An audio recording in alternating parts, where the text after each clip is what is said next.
VIER.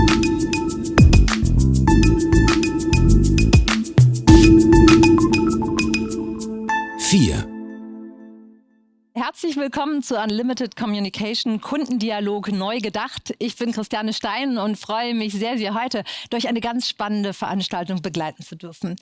Jeder Zug eine Entscheidung, jede Entscheidung ein weiterer Schritt nach vorne im Spiel. Jedes Kind hat schon mal vor einem Schachbrett gesessen, vollkommen fasziniert und irgendwann gemerkt, das ist kein Glücksspiel, das ist ein Strategiespiel. Und eigentlich ist es auch kein Spiel, sondern wirklich eine eigene Disziplin. Und man muss einen unglaublichen Überblick bewahren.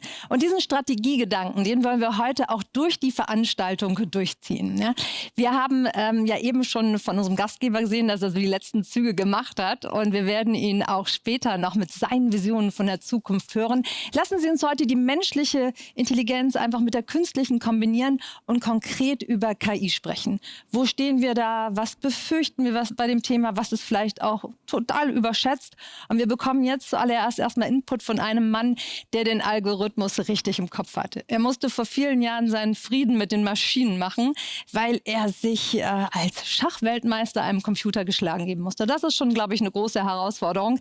Er ist ein absolutes Schachgenie, ein KI-Experte und Strategieberater. Und wir freuen uns unglaublich, dass er jetzt zu uns sprechen wird. Der kann sich unglaublich tief in Dinge reindenken. Deshalb heißt sein Vortrag auch Think Deep, Think Ahead. Hier ist Garry Kasparov.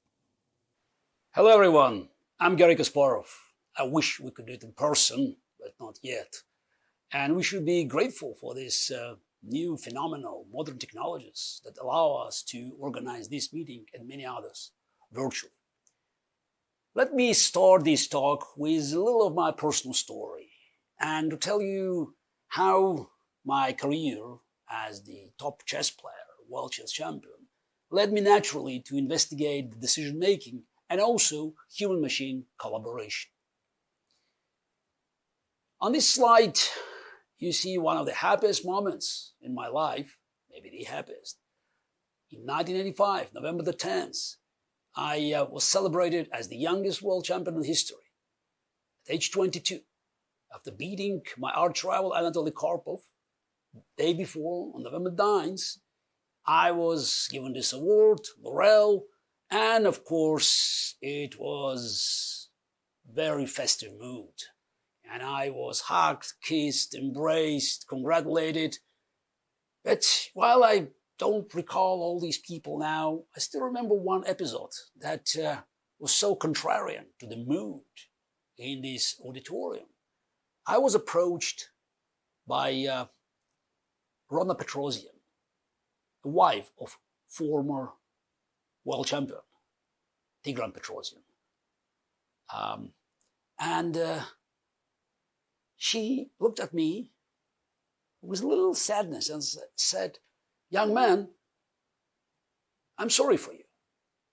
You can imagine, I was stunned. Sorry for me, I'm 22, I'm the youngest world champion in history, I'm the best on earth, sky's the limit. And you sorry for me? She said, yes, I'm sorry for you because the happiest day of your life has just passed.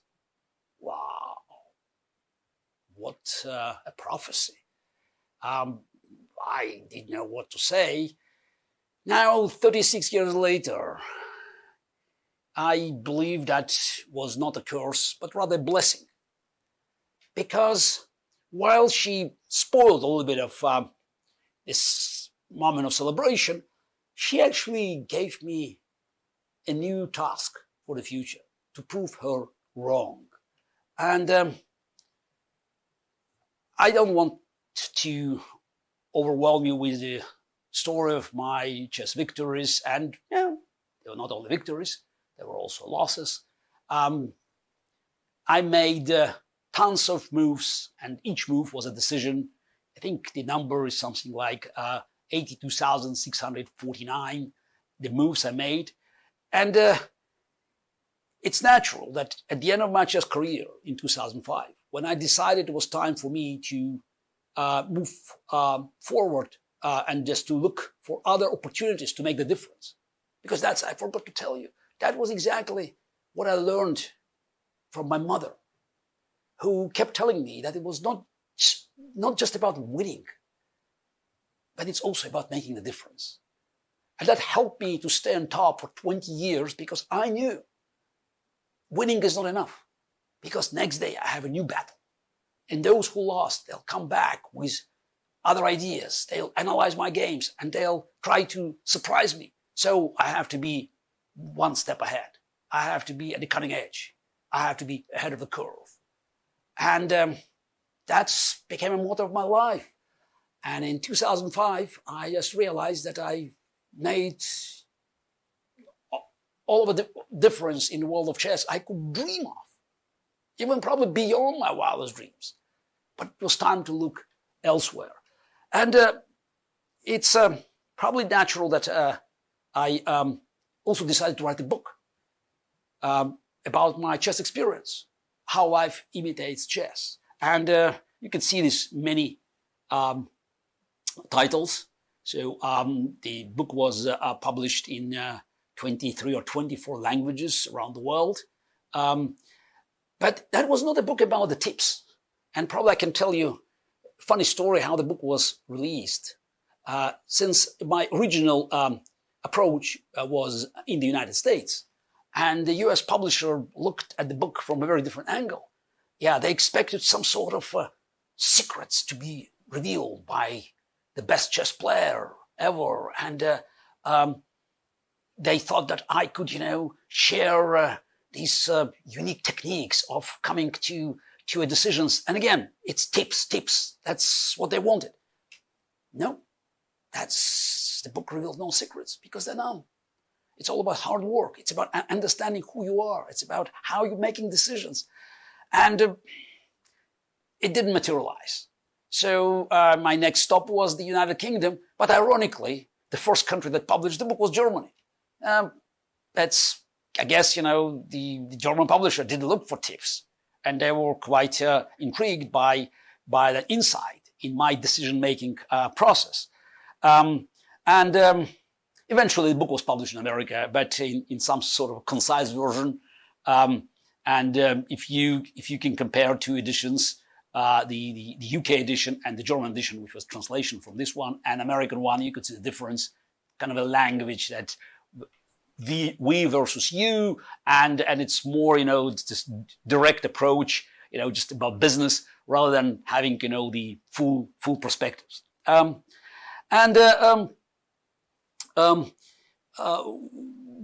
That's, was about human decision making. And again, it could be a whole story, but I don't think we have time to go over the human process of how we're making decisions. I can just, tell you straightforward. It's about us. At the end of the day, you should look inside and understand who you are before you decide what's the best environment for you to make most effective decisions. I can only suggest you read the book because it was published 15 years ago, but it still, very much reflects my philosophy. But what about in human decision making? Because as you know, I also had an experience of playing machines. But before we go to this big event, the biggest of all, my matches against IBM supercomputer Deep Blue in 1996 and 1997. So I want to start with a slide that showed my early experience with machines. 1985, Hamburg. I played this simultaneous exhibition a few months before I played my world championship match against Anatoly Karpov and took title from him. Simultaneous exhibition. It's an event where a grandmaster plays amateurs, and he goes around, making moves, and normally they have to respond when the master approaches the board. Here on this slide, you can see amateurs, chess fans, just sitting at the boards, but they only executed moves because the moves were suggested by machines. Maybe some of you still have pieces of these antique machines in the 80s. I actually had a contract with one of the manufacturers, and maybe you even have a Kasparov computer. They could only play chess, those are computers, and they were fairly weak. But they could beat probably 95, maybe even 99% of chess players in the world. But they were no match for the strongest, one of the strongest players in the world. And I won all the games. I won all 32 games. But what was surprising is that, that was not a surprise. Because today we think, oh, wow, this is 32 opponents, computers, they don't make blunders, how he could manage it. But I think the surprise would be if I lost a game or even if I drew one game. So I won all the games. And when I look at this picture, it makes me cry because it just tells us about golden age of humans and computers. Machines were weak, but my hair was strong. 12 years later, just 12 years later, 1997, I faced IBM supercomputer. Oh, by the way, I told you that was a rematch because we played two matches in 1996 and in 1997. And I won the first one. I'm not boasting, I'm just trying to establish the record. I played the first match in Philadelphia in 1996. I lost game one, but I won the match. I came back fighting hard and won 3 games, so the score was 4-2 in my favor. Sadly, the match in New York was exactly, reversed because I won the game 1, but I lost 2 games, game 2 and game 6, and ended up losing the match. Many people say that was the beginning of the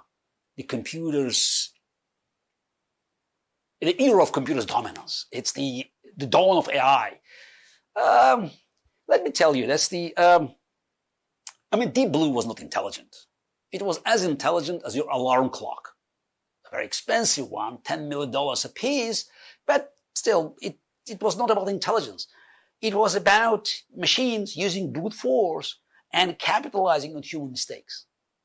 Contrary to the expectations of the founding fathers of computer science, like Alan Turing, Claude Shannon, Norbert Wiener, machines didn't have to solve the game. Machines didn't have to play like humans. They didn't have to mimic the way we are making decisions, reaching these decisions. It was all about brute force that allowed machines to minimize the number of mistakes.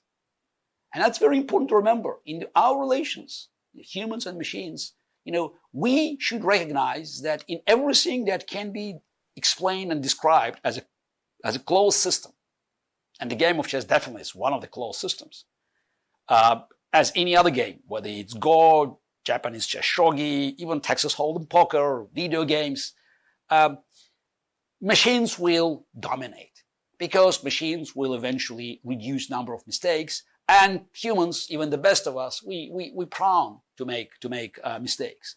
So I lost that match.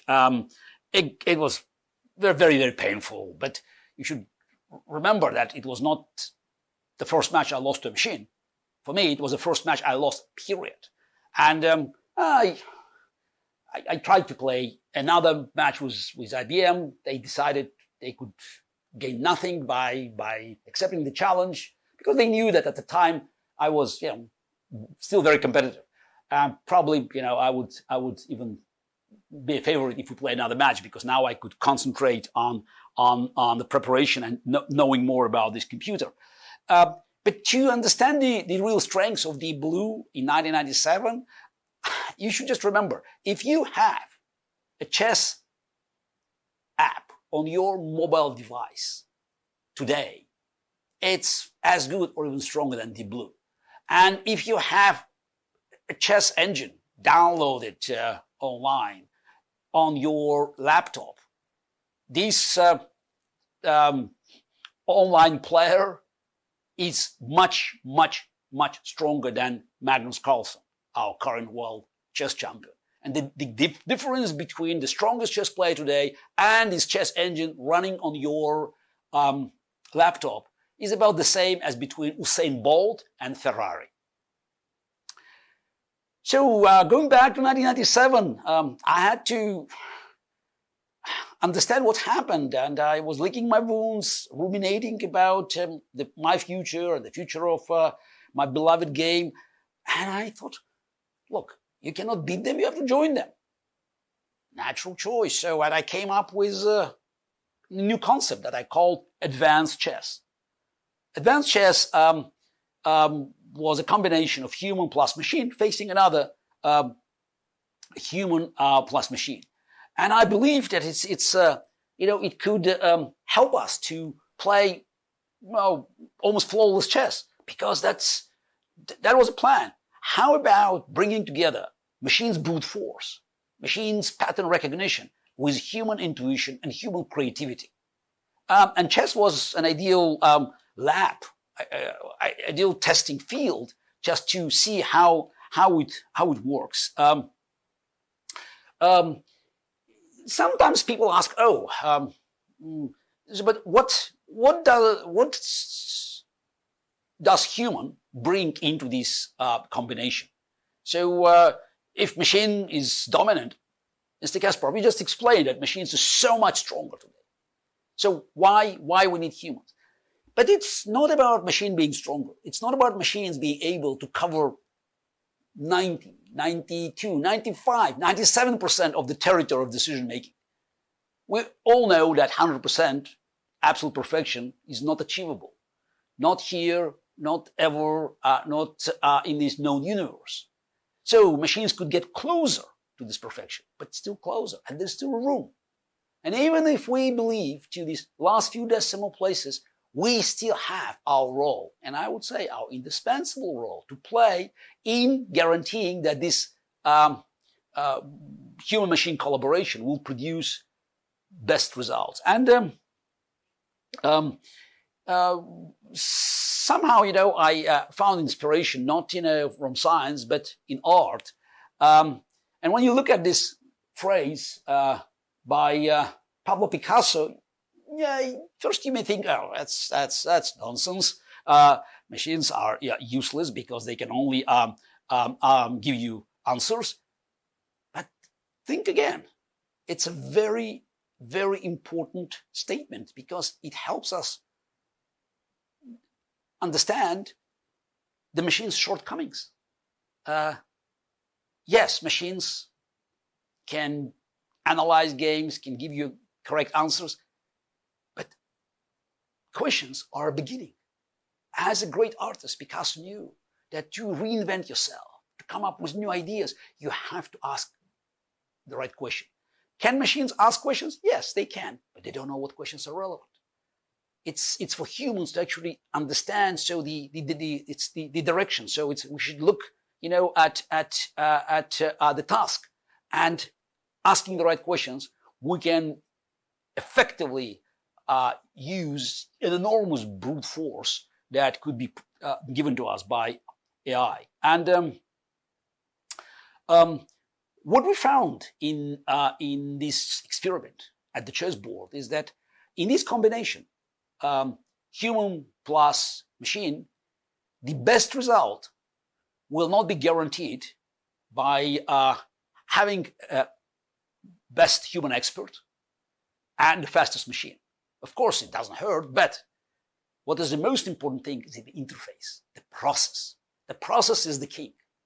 And we saw time and again that a weaker player and with a slower machine or machines could be dominant by facing a stronger player with even faster machine if the weaker side, quote unquote, has the best form of collaboration. And I had several articles about it and presented it many times, and some even called it Kasparov's law because it emphasized the importance of the process.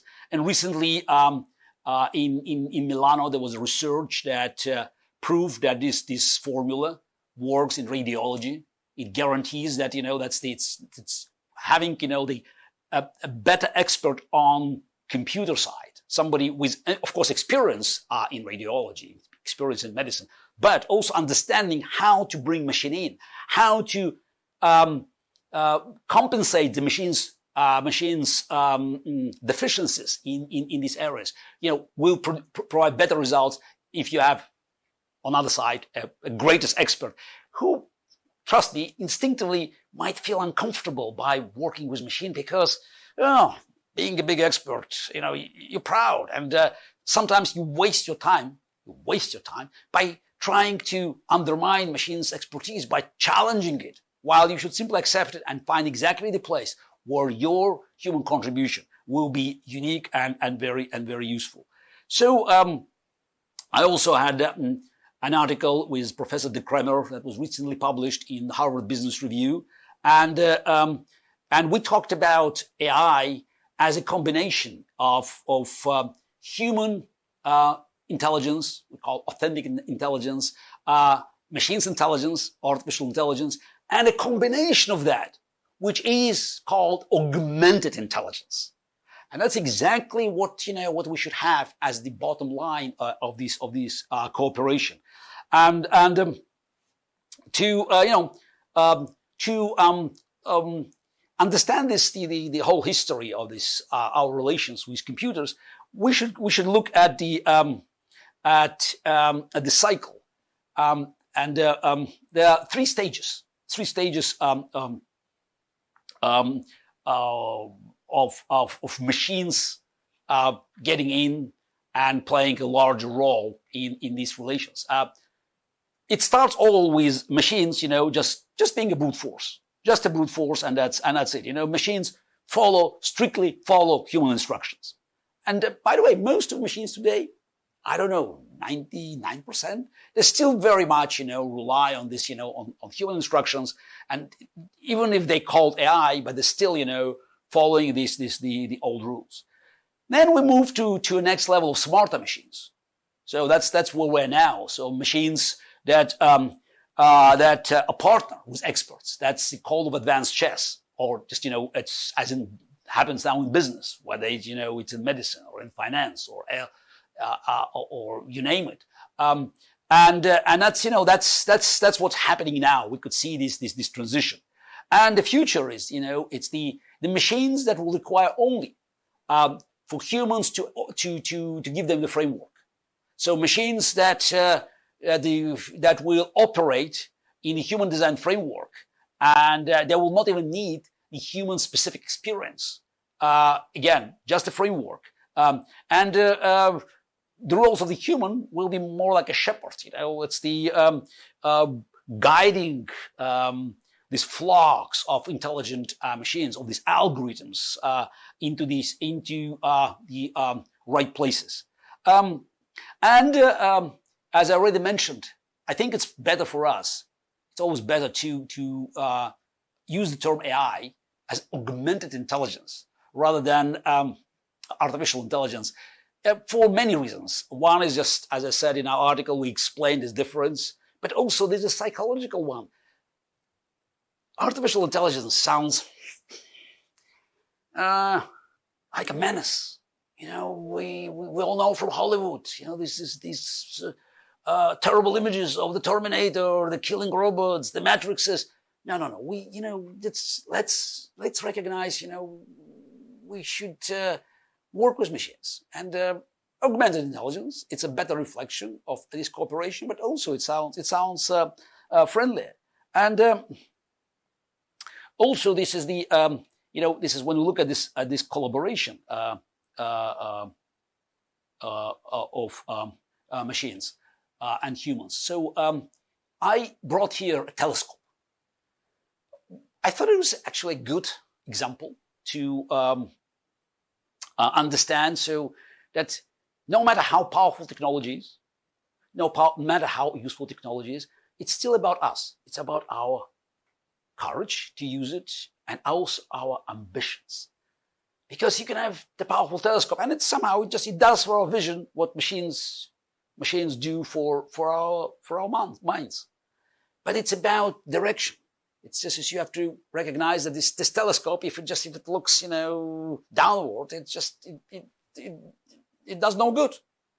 So you should aim to the stars. You should recognize that powerful technology offers you new opportunities. And again, telescope is probably it's a demonstration what can be done if we know how to use it and if we're not afraid to use it. Yeah, a lot of people talk, and that's again that comes from this, from the army of doomsayers that are just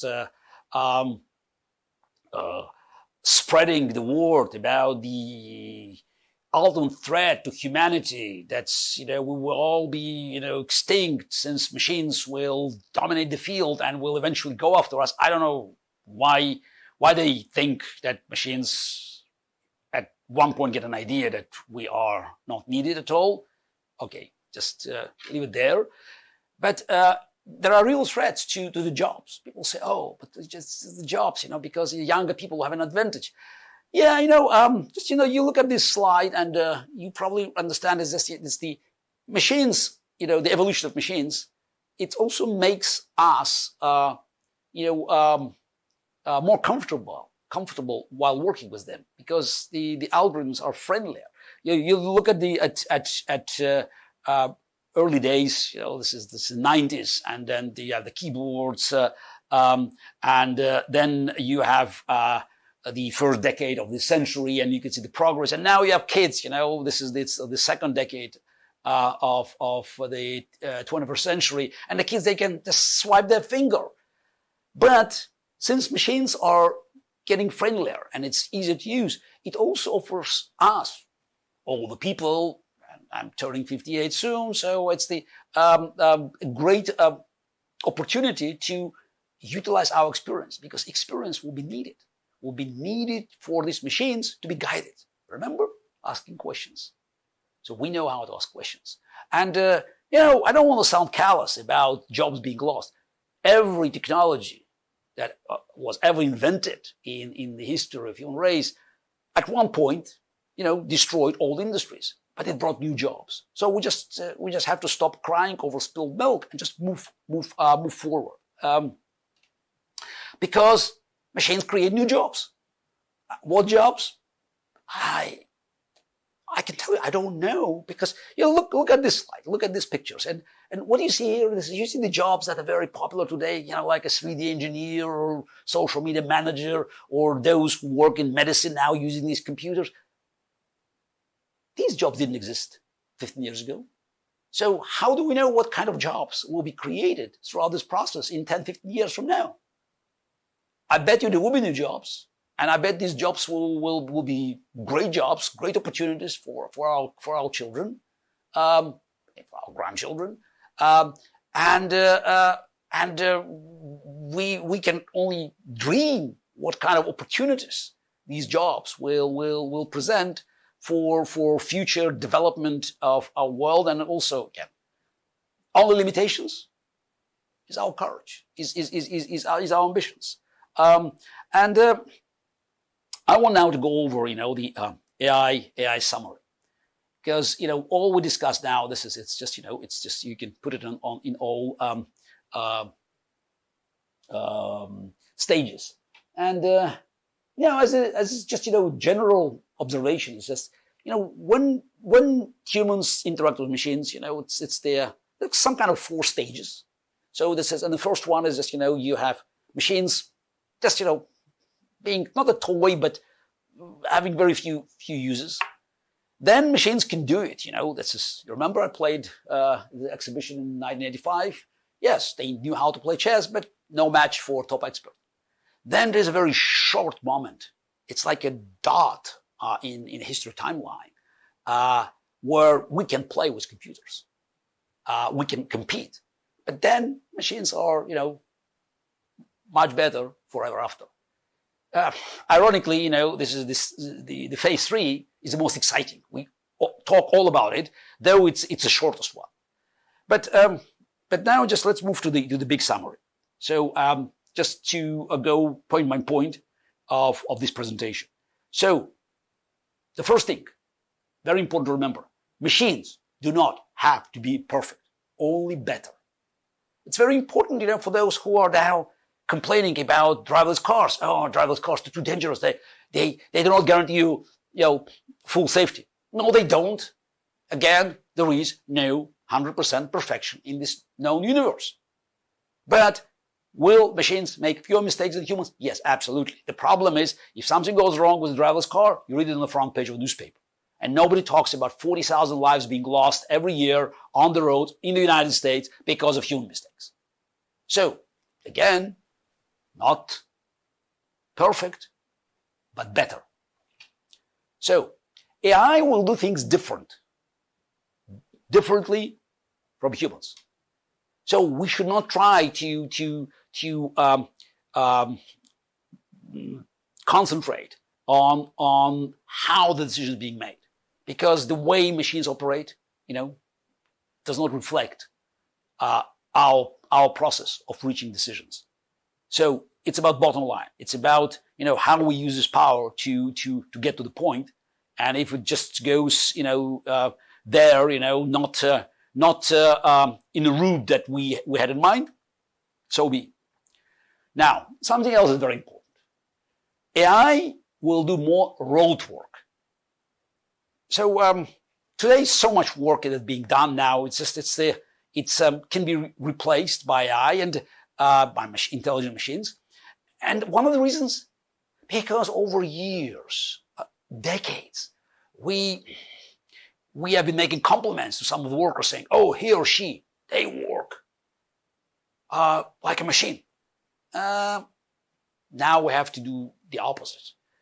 Working like a machine doesn't do any good, because if machine can do the work for you, probably it's a lousy job. We have to look for opportunities to create jobs that will reflect our human uniqueness.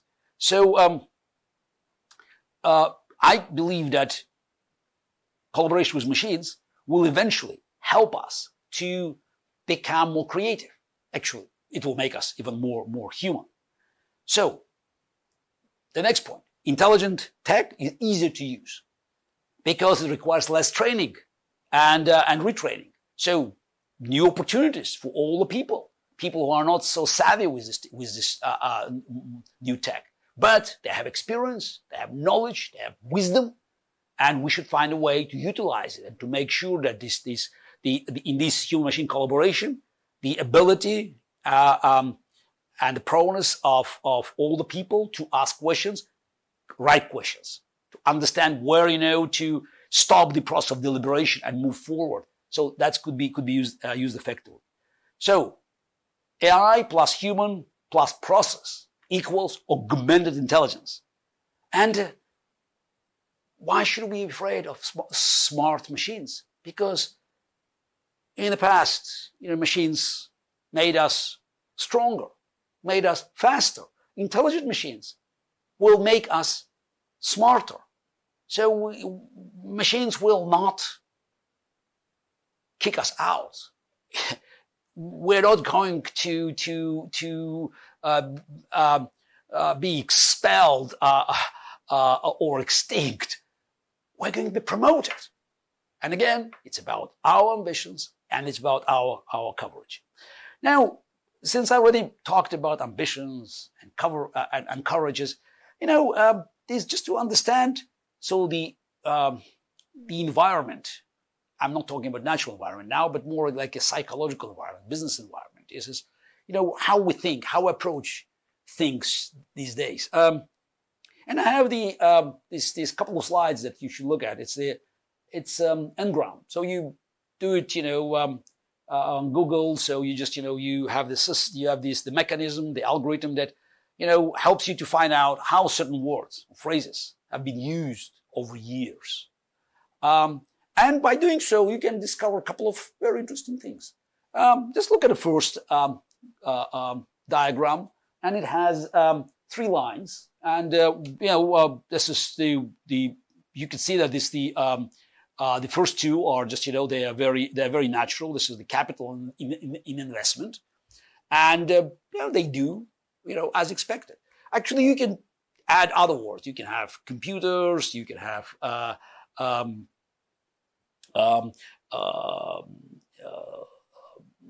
telephones, and they all will act according to your expectations. What about this blue one?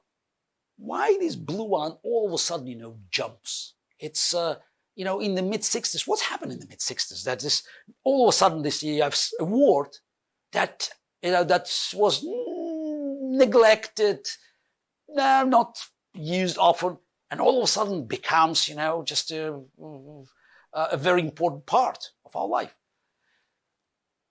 Maybe you already guessed. It's a very short word, just 4 letters, risk. Oh, we discovered risk.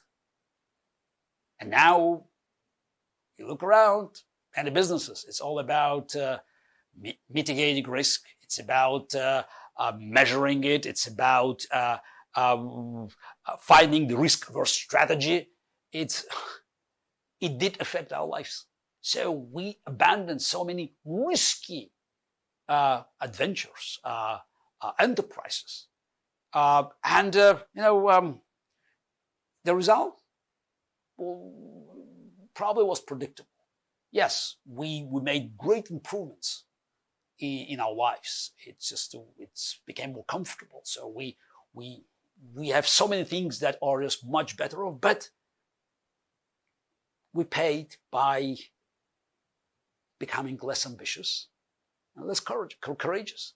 I know these days, just probably we should not talk about aviation because most of us didn't fly for quite a while. So I had first year since, 1975 that for nearly 10 months, I didn't go to the airport. Sometimes I even feel I'm missing the security lines.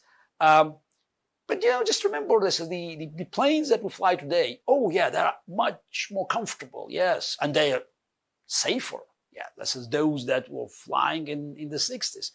But they're slower also. Yeah, because they are fuel efficient and, just the planes are flying slower because we had all these models already in place in the late 60s, early 70s. So that's just one of the stories. So we killed Concorde because it was too noisy and again, why to bother? And it's just, not fuel efficient. So we are gradually coming back, but it's still, it's when you look at so many great projects that we were, in pipeline in the 50s and 60s and maybe early 70s. Since we discovered risk, we always wanted to find other ways of moving forward without taking too much risk. And again, we know that risk is risk, and so we stopped taking risk. And as it always turns out, it's a very risky thing to do. When people say, oh, look at education, for instance, the reform is too risky. I say, yes, absolutely. But not reforming it, it's even riskier. And I have just, one more slide. So that's just to connect these things, bring these things together. It's about exploration. And you can look at in the corner of the slide. So this is the NASA Center in 1969, when Americans landed on the moon. But you do understand that a device in your pocket or in your purse today is 10,000 times more powerful than the entire, combined power of NASA in 1969. Can you imagine that? And are you sure we use it? We use it most effectively. And by the way, this is in 1969. United States put a crew on the moon, but also that was a year of the first signal sent by ARPANET. On October 29th, 1969, the first signal was sent, and it's quite amazing that it's just the 50 years later in 2019. So instead of having a new prototype for Apollo 11 that landed, that brought American astronauts to the moon, so the greatest hit was iPhone 11. Yeah, it's a phenomenal toy, better than the previous model, and probably a bit inferior to 12th one. But at the end of the day, it was not a breakthrough. It was not a revolution. It was not something that that changed our perception of the world, and people just was getting crazy about it.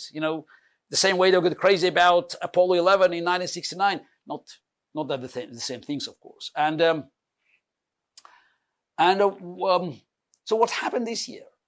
So this year actually exposed the shortcomings of this model of us, being complacent and risk averse.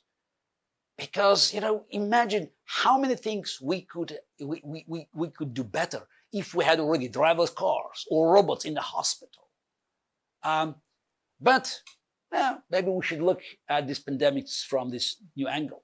Maybe it was a push for us, push we needed, because most of the great things in tech development, in the world of innovation, happened during wars. It was kind of a war because we had hundreds of millions of people affected, millions of people died over this pandemic. The world is at siege now, but it's probably relatively limited cost to pay for us to move forward and to start, inventing again. Because while we are definitely suffering now and paying very high price, many of us personally, but it also offers a chance to save many more lives in the future, because every new technology actually makes our lives better. It offers us new opportunities, and it distributes these new services around the world. Just think about, the way this technology help people to actually survive this crisis, and it's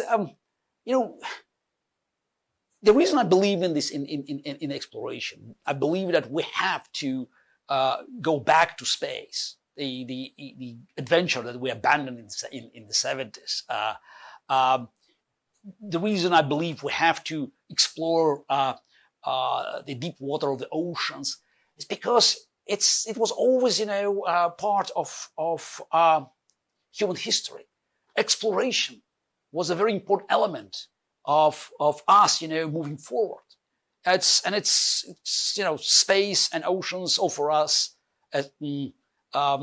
physical expansion. It's also important, but again, it's a part of our mind. So because our computers, keep doubling their powers almost every year, but our ambitions keep shrinking.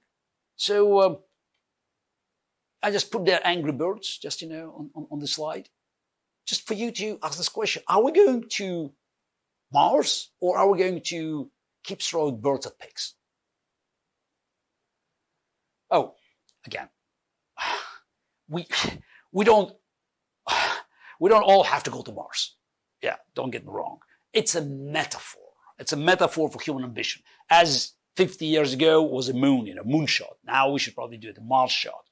Yeah, it's a metaphor just, for trying big things and dreaming big dreams. And by the way, machines cannot dream even in sleeping mode. And we can dream big dreams in every area of our lives. And our companies, don't forget about business. So Europe, because we talk about Europe, and much of our talk today, it's about European perspectives, and also Europe lagging behind in this tech progress. So it's time for Europe to aim its metaphorical telescope to the skies in AI, and I hope everything else.